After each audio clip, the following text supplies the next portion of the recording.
Hey besties, welcome back to the Marketing Millennials. I'm Tamara Grenier, your guest host while Daniel's out on paternity leave. I'm the founder of PMM Camp and a longtime product marketing leader. While Daniel's away, I'm bringing you conversations with some of the sharpest, most opinionated marketers out there. Today is part 2 of my conversation with Louis Grenier, the founder and author of Stand the F Out. If part 1 was the strategy, today is the application.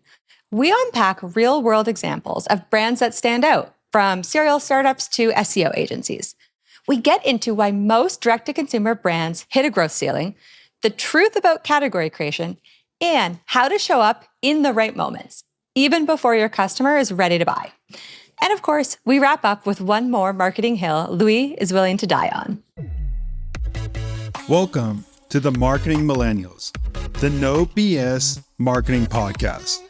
I'm Daniel Murray, and join me for unfiltered conversations with the brains behind marketing's coolest companies.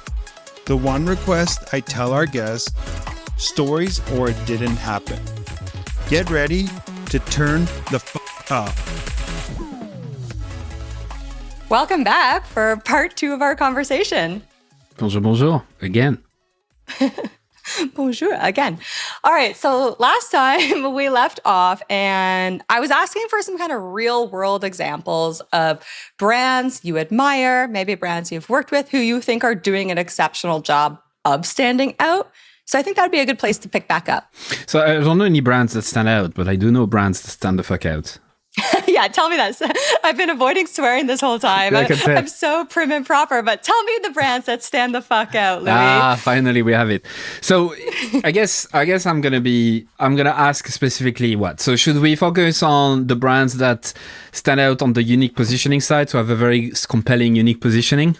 Not necessarily. Okay. I think it's just like in general, whatever you think is a good Okay, so more vibe. And then we can maybe dissect together why we think they are standing out. So I'm not gonna say Liquid Death or Apple or Harley Davidson or Disney or Tesla or Google or Facebook or any of those typical exampple that are mostly used in marketing books and podcasts and whatever, because I think, to be honest, that's another hill that I'm willing to die on, that this is quite lazy. Because they don't represent most brands, they are overused, we know them already. So I always try to find examples that are real. One real example is a marketing agency in Manchester, UK called Dark Horse. They offer SEO, PPC services like most agencies, but their branding, so the distinctive brand part, is where really they've raised the intensity. Their entire website, their entire brand is this kind of detective board style aesthetic, so like dark, like black and red, like this board that this crazy detective would have in there on the wall of their of their house with links to like maps and portraits and pictures and whatever. So what I like about it is that they didn't just take that idea and use it for a featured image and then that's it. They went all in with it, right? They brought 100% intensity into it. So the entire website from start to finish is like full on of that aesthetic. The copy is just delightful because they go full on onto that like vibe of the detective board stuff. And I'm just going to read a couple of things that they say. So for example, the headline is "Death to Mediocre Digital Marketing." We help aspiring companies parade the bodies of their competition while swimming in money through PPC, paid social, and SEO. So what I like about it is that they don't necessarily have a unique positioning, meaning there is no compelling reason to pick them over the rest. Yes, you might say, yeah, they're very result-oriented and whatever, but so is most agencies who know what they're doing. But in crowded markets like that, can you really say that there is something compelling that any other agencies can do if you offer SEO PPC to most, small to medium businesses? Not really. So they double down on distinctive brand, and that's what they're doing so well. And it's working really well for them. But what I like about it as well is that they don't go all the way so that people don't even know what they are, right? So they don't change the word SEO or PPC. Their website architecture is actually very, very similar to what Google will like. They have a footer with all of the type of services they offer. And their copy, despite being quite out there and intense, still describes what they do simply, clearly, still describe why you should pick them, and they still have case studies. So they use the conventions of the category, bar one, really, right? They just go all in on that one. So that's one example of a brand that I really like for that. Yeah, I like that. And I think you made a really good point there about who and what they are is still clear.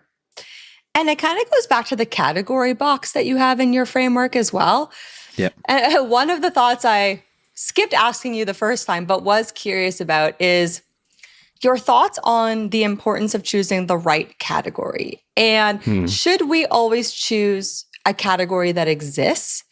Or is there ever value in, creating a subcategory or a new category and the role that might play in standing the fuck out? There you go. Episode 2. You unleashed me now. we might have a record a third episode just to make sure that you go all in that. So that's another hill I'd be willing to die on. No one creates new categories. It doesn't exist. It's always, at the very least, if they do manage to create something, it's a subcategory. So they're leaning on something that already exists.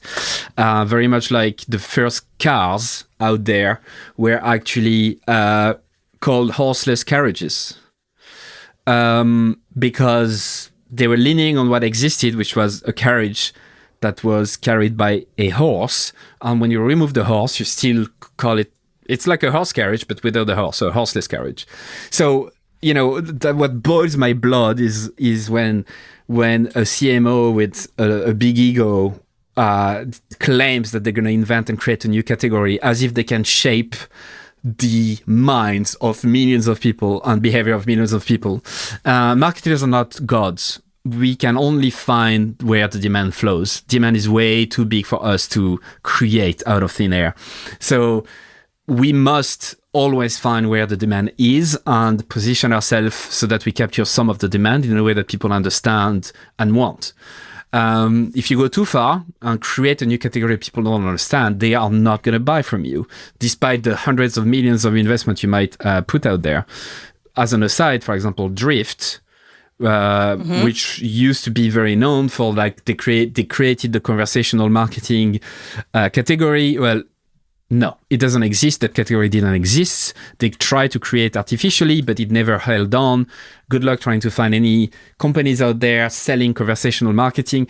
It just popped because it wasn't a real category created. It was just, pushed with millions of dollars of investment, and it still didn't hold. So I think as marketers, we need to make peace with the fact that we can't change what people think. We can only lean on what is already there. So a smart thing to do is absolutely sometimes like finding a subcategory of products or services that are in demand, that highlight your unique positioning, that highlight your differentiation, that highlights the way you solve struggles that others don't.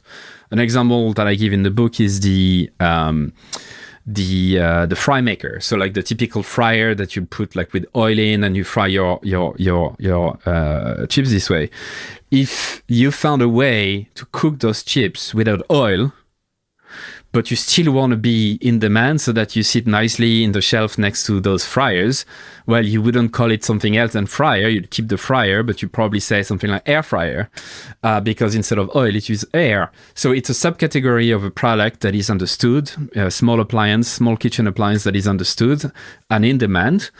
And you lean on that to highlight your positioning. So I'm always worried when people say, you know what, we don't do anything like the others, so we have to create our own terms here and all of that. And usually it just doesn't work. It just does not work. And I still want to hear from a real case of an actual category creation in the world. Yeah. I tend to agree with you. I've evolved my thinking on this quite a bit as well. So one brand that I think stands out, I'm just throwing a brand at you. You're going to have to Google it. I Googled yours, but you might have known it. It's called Magic Spoon. It's a cereal company. We have it here in North America. I don't know if you have it in Europe. It is a very bright, kind of playful website. What is Magic Spoon? Magic Spoon is cereal for adults that, anchors back on our childhood memories. And the reason I bring them up is, yes, of course, they have the colors and they have some of the components of the brand kit. But in your canvas, you have this point of saying like how to build memories. And I feel like this brand does that well. Not only are they building memories, but they're anchoring on our past memories. So the whole philosophy behind this, and they're starting with the product. To your earlier point on part one, they're not making something up. They're anchoring on where they actually have a differentiation in the product, which is they figured out there is a group of people, let's call them millennials, who now are adults. They are more concerned with health and they want to make sure that what they're eating and starting their day with is good for them and going to fuel them for the day. Great. So they've figured out that segment, right? They've really niched down. Now, if you are older, like if my dad went to this website, he would never buy this product. It's not built for him. It's not positioned for him, right? If he tried a bowl of it, if I offered it to him, he might enjoy it, right? But it's not targeted to him. But what I think they did so well is they understood exactly for this target customer, at least for me, like a millennial who grew up in North America, what my cereal boxes used to look like. They don't look like that anymore. They even had this extra little side product they released, which was like a spoon that literally changed colors. Because we used to get that in cereal boxes when I was growing up, where, if it had the milk, it would change. And they've just like tapped into nostalgia so well that, but they deliver on it. Very, very good example. Yeah. So for many reasons, right? Because if I had to break it down, when they describe, for example, their best-selling product called a fruity cereal, right? So it's not like we grew up eating cereals, but we decided there was something better, and we're going to call it Loopy Breaky. And the Loopy Breaky is a new category. No, it's a cereal. Okay, cool. Now I understand the category. Okay. But it's different because there's more protein in it. There's no sugar, no artificial ingredients. So that that gives people a compelling reason to buy from them. Do they have any placement in retail? Like, is it only online so far? It started online, and I do believe in America. So I'm in Canada, but I do believe in America you can get it at like Target. Okay. I believe I've seen it. So they have hit shelves. I don't think they're in like the average retailer, but yeah, I think they're doing really well. So the reason why I ask, because that's another hill I could die on as well. So all of those DTC companies, if they remain online, will die eventually. I can give you an actual example of a French company I work with. I consulted with them recently. They are called, they need to change the brand name. We talked about that as well. They're called 900 Care. And it's essentially reusable soaps, like hygienic products like soaps, shampoos, or whatever that doesn't use water. So you add water yourself and wash like that. So that's kind of the key differentiation. Is like no more waste. You don't buy water, in the supermarket for just that portion. All natural ingredients, a lot of stuff like that, right? And they were DTC. And when they reached out to me, they were basically hitting a plateau of, they were squeezing every euros out of their Facebook, Meta, Instagram account. They were basically tapping as much of the market as they could. But they were hitting a ceiling because at the end of the day, there's a limited number of people you can reach. And so they were worried because their market share started to stall. And the advice I would give to any brands anyway, is that they need to be, in order to grow their mental availability, in order to be more known, in order to increase market share, they're going to have to be seen more. They're going to have to be where people buy. And people still buy in supermarkets. And that's why most DTC brands really struggle, because they need to transition from believing that internet is the way to grow ad vitam aeternum. You cannot. You're going to have a ceiling. And if you really have huge objectives, you're going to have to like build physical availability. So be seen where people buy, instead of thinking that loyalty is going to bring you there. This is perfect. You've given me a perfect segue into the last section of your framework, which is continuous reach. And yeah, exactly. Thank you. You threw me a bone there. As a product marketer, obviously, a lot of my work in the past has been focused on product launch. And your philosophy, as I understand it, is we need to, yes, launches are important, but we need to be continuously reaching both prospects who are not ready to buy, as well as prospects who are ready to buy.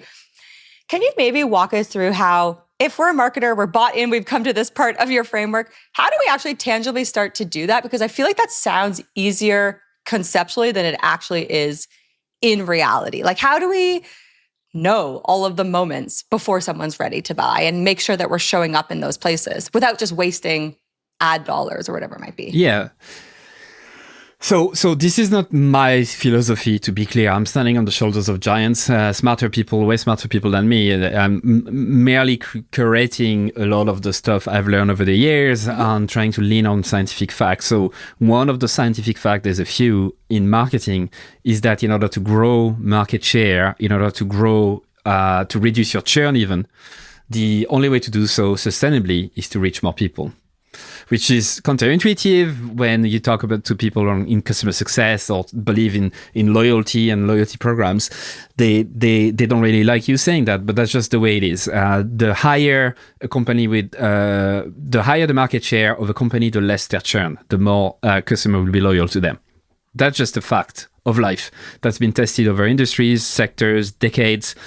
Yes, even in SaaS. Yes, even in whatever obscure product you can think about. So that means that the only way to sustainably grow is to continuously reach new people, finding new people. So after a while, once you have truly reached the maximum size you can reach, like this core segment, if you want to continue to grow and grow market share, your unique positioning is going to start to dilute because you cannot really create a compelling reason anymore because others do the same.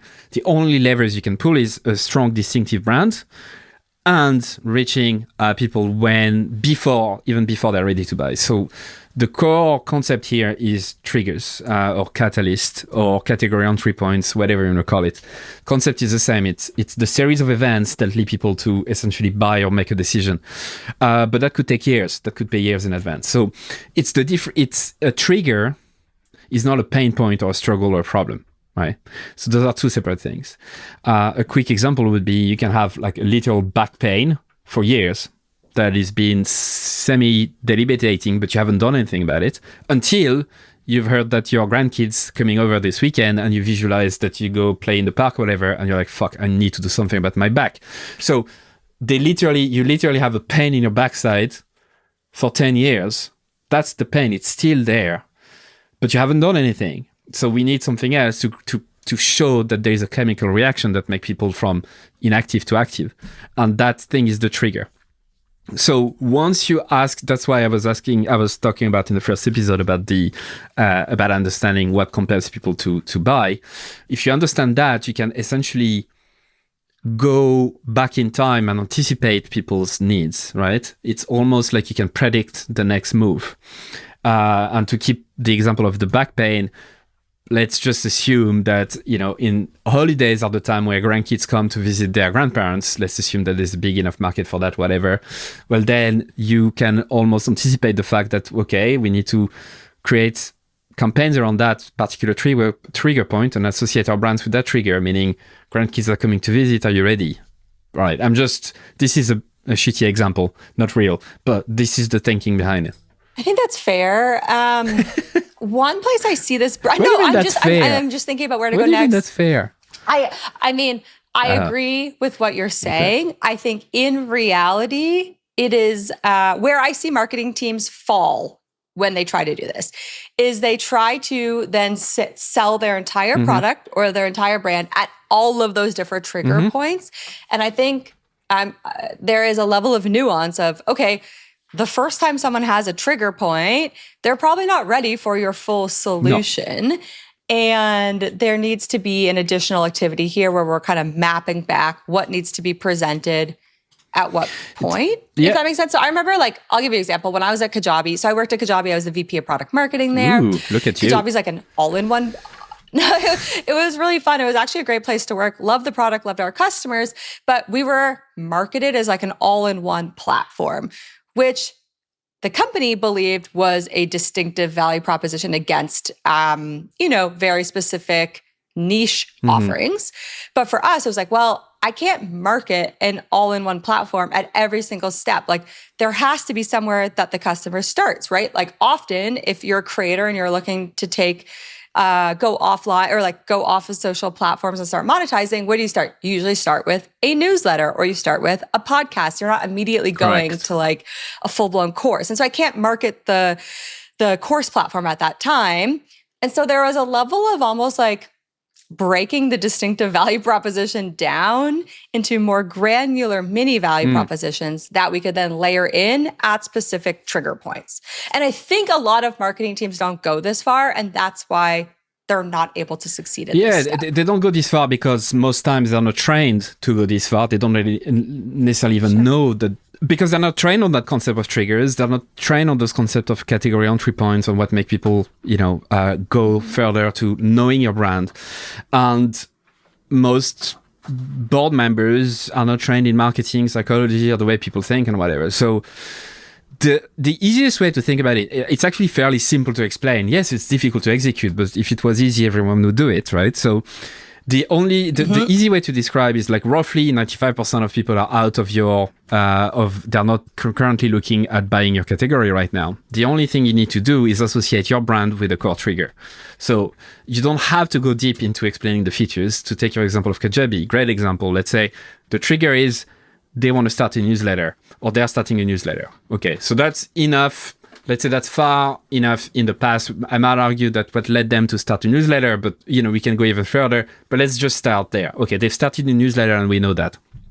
So then the only thing you need to do, and when I say only, I understand that it's not that easy to execute, but that's literally the only thing to do, is to associate Kajabi with starting newsletter. That's it. So it's about repetition of associating a trigger with starting a newsletter. And so when the person, you've created the right memory structure in people's brain, because memories are built with association. They are not created in silos. Neurons connect to each other.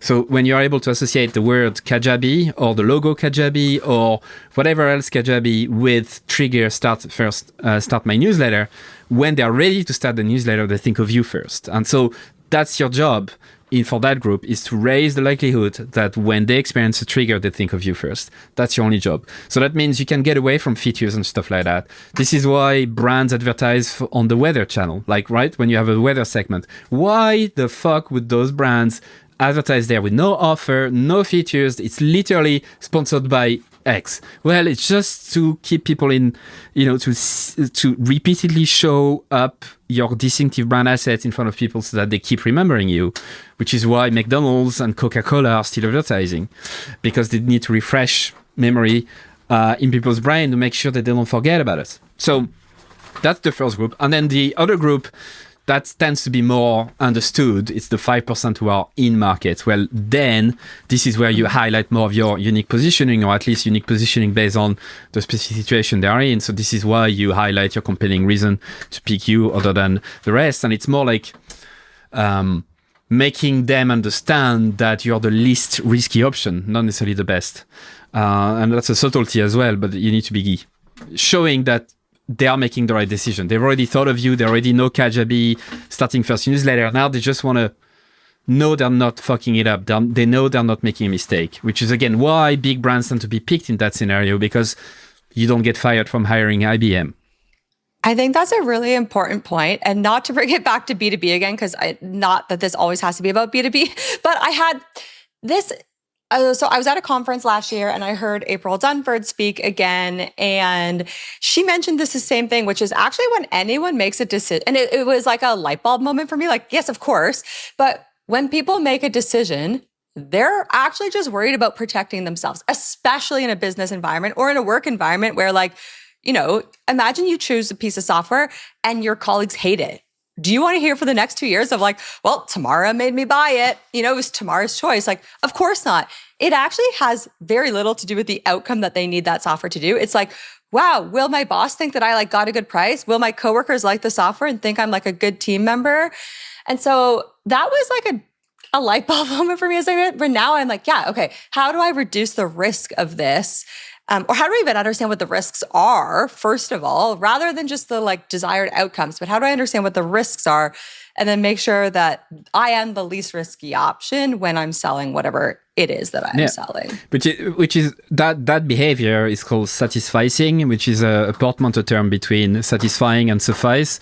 That's been coined by an economist, I think, in the 60s or 70s. And it's people don't pick the best option, literally the best option. They pick the least risky option.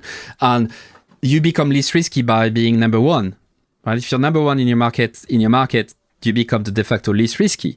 But there's other ways. If you know about the brand, if you like the brand, if you've seen the brand, you tend to like it, right? Which is another thing, which is, I don't remember the name of the bias, but essentially the more we see something, the more we like it. That's as simple as it gets. So you need to show up to become the least risky. And then whereas the more you grow market share, the more people are going to pick you over the competition because you're becoming the least risky. The more they're going to stay with you because who else they're going to go with, because everything else is a riskier choice. So you can see the dynamics that are at play when you're a smaller brand who want to actually gain market share. You better find a very compelling reason for people to buy from you so that they actually forego picking the number one and instead pick you, right? So you really have to show a lot more than the category leader. Yeah, that makes a lot of sense. And I guess as we wrap up our second conversation, I'm curious about, let's say someone has done this well. They are the underdog. They've chosen something that makes them stand out. They are doing a good job at attracting those best customers. What might be some signals that what helped them stand out before is no longer helping them stand out anymore, and they need to like revisit this entire exercise?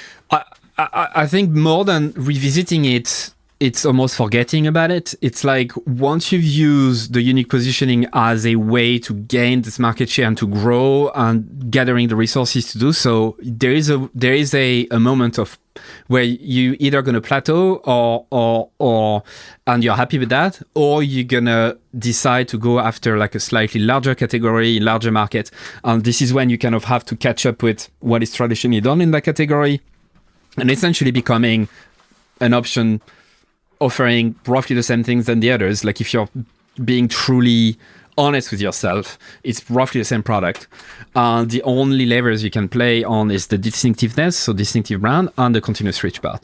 And that's okay, right? This is why, again, I'm going to use big brands as a almost counter example. Coca-Cola has no true unique positioning against Pepsi. Like, if you like the taste or whatever, they try to make you believe like it's the same shit. So the only way they compete is distinctiveness. So making sure that their logo, making sure that everything is distinctive, that is remembered, that when you think of a refreshment, you think of them and whatever, and then continuously reaching more people. So after that, it becomes a game of repetition. It becomes a game of until you are sick of it, until your team members are sick of it, until your accountant is sick of it. Basically never stop. I don't care if you're sick of it. That means it's starting to only get through the average person. So it's very basic after a while. It's basic because, it's simple to explain, hard to do. But again, if it was easy, everyone would do it. All right. So I promised you that you would get a second marketing hill that you would die on. So why don't you share what that is? Oh my God. It's this obsession with direct response marketing, obsession with like copywriting and direct response to be the almost summary of what marketing is. So a lot of books are written on the topic of how to make offers and stuff like that. And most marketing books start and end with offers, as if picking the right price and packaging it the right way and adding the right bonuses and the right scarcity is the only thing you need. In my book, that's the last chapter. And it's as a statement to say that like you don't necessarily need a fucking unbelievable offer if you have everything else. So this obsession with direct response, this obsession of the last step of the marketing discipline grinds my gears because you're missing out on so much if you just look at it from a direct response lens. Okay. I think I'm going to have to go back on both these episodes and bring together all of your marketing hills. all the hills together. We have a mountain range right now. Well, thank you so much for coming on twice. If people loved our conversation, love, your contrarian approach, where can people find out more about you? Maybe find out more about your book? You just search Stand the Fuck Out. And it'll stand the fuck out, right? You'll find it. Amazing. Okay, well, thank you so much for coming on. Well, you're so welcome. And thank you for letting me hijack your podcast. Of course. Thanks so much for listening. Keep tuning in to hear more great insights from the coolest marketers from around the world. If you haven't already, make sure to subscribe and follow the Marketing Millennials podcast on Apple Podcasts, Spotify, YouTube, or wherever you get your podcasts. And if you like what you hear, I would greatly appreciate you giving us a 5-star rating. It helps bring more marketers into our community.